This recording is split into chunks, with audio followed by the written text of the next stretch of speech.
Hi there, and welcome to the AV Pro Edge and Murideo display calibration hardware and software sales training.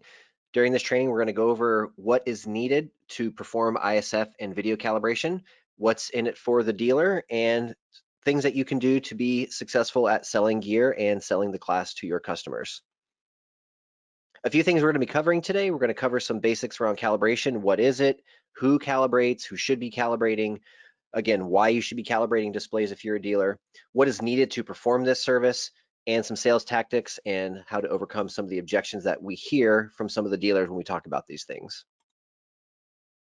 So first, let's start off with what is calibration. Number one, calibration is all about standardizing something like a measuring instrument by determining deviation from a standard so to ascertain the proper correction factors. So what does that actually mean?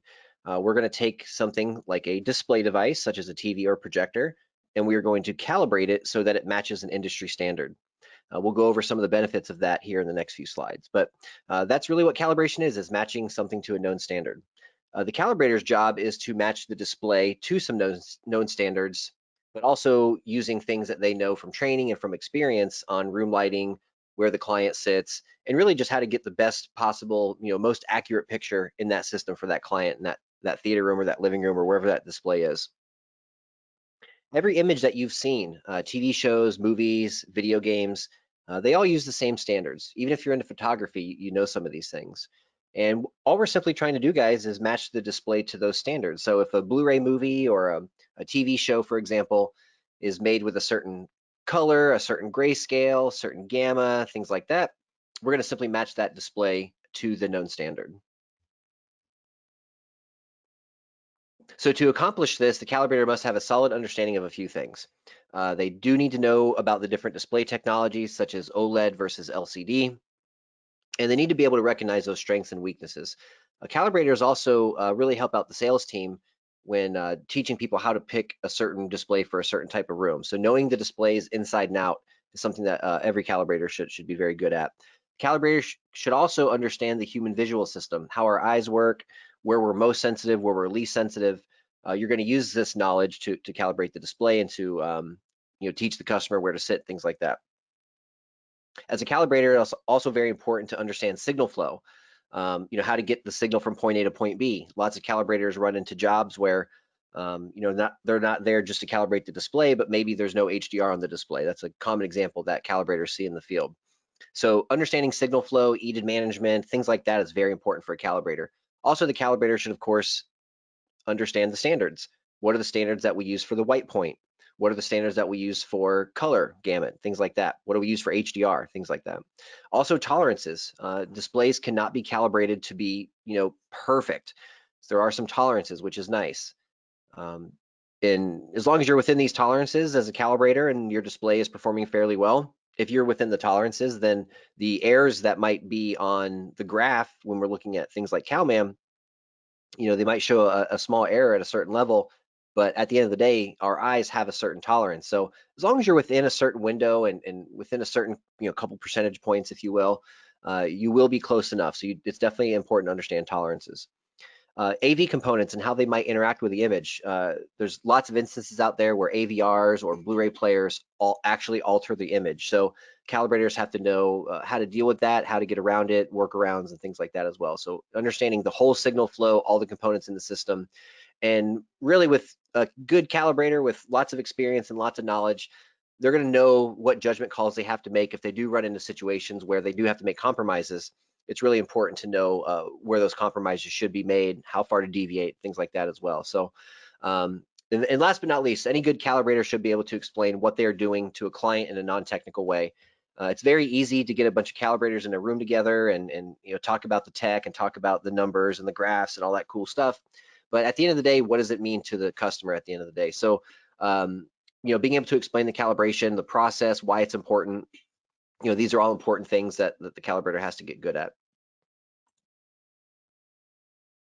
So let's take a look at who calibrates. Post-production facilities. If you guys have ever seen pictures of a studio, such as here on the right side of the screen, this is a studio environment from a very big, very well-known production company. They're looking at a specific screen set to a specific standard, and everything that they look at during the post-production process, color grading, editing, all that stuff, the image is calibrated. Also, broadcast facilities. You'll notice for TV stations and things like that, all of those monitors are going to be calibrated.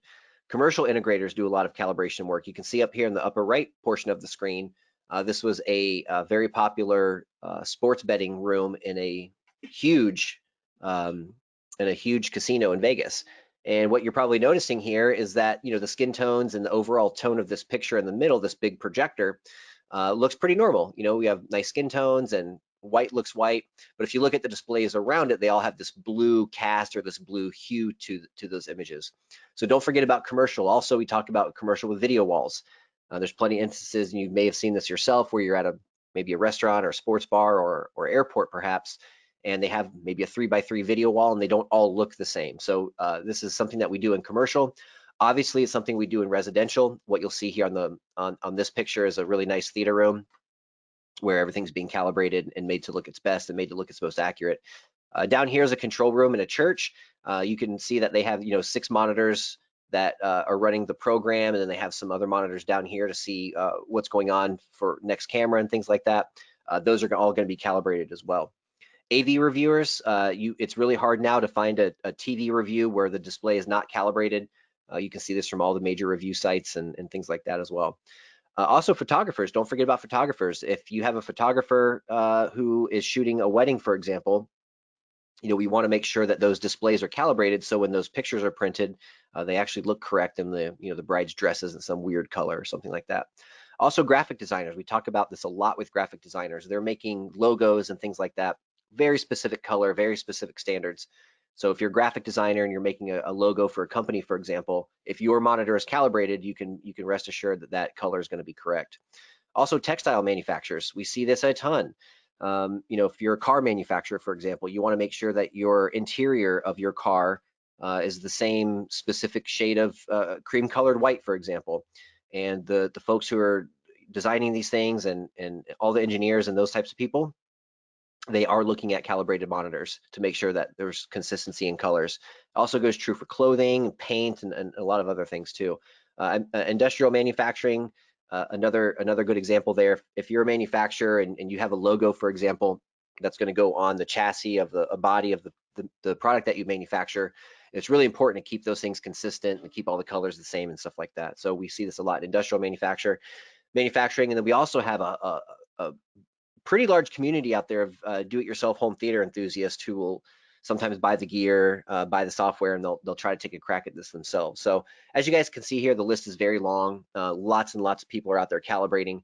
And one of our biggest challenges when talking to dealers who offer integration services is a lot of times they don't see the value, or they don't see why they should be calibrating. And we'll cover some of that towards the end of the presentation here today.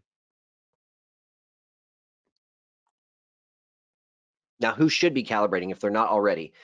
Anybody in the world of professional video or professional imaging, if to call yourself professional, you really should be calibrating. You wouldn't walk into a normal professional environment and not see displays that are calibrated. So we definitely emphasize a lot on the professionalism of this service. Any integrator who takes pride in the quality of their work. I mean, if you're installing this really nice theater system or a really nice display in somebody's home, we want that display to show its full potential. We want that client to be as happy as possible. So, you know, any integrator who takes pride in the quality of their work should definitely be calibrating. And, you know, if you're an integrator and you have customers who are big film buffs or movie lovers or love TV shows or love music, you know, we want that system to perform its best. So any integrator who has customers who are, you know, consider themselves audiophiles and videophiles, these are perfect candidates for calibration. One of my favorite quotes here is from Joel Silver, the president of the Imaging Science Foundation. He says, "Professional video without calibration is not professional." So just some good tips there.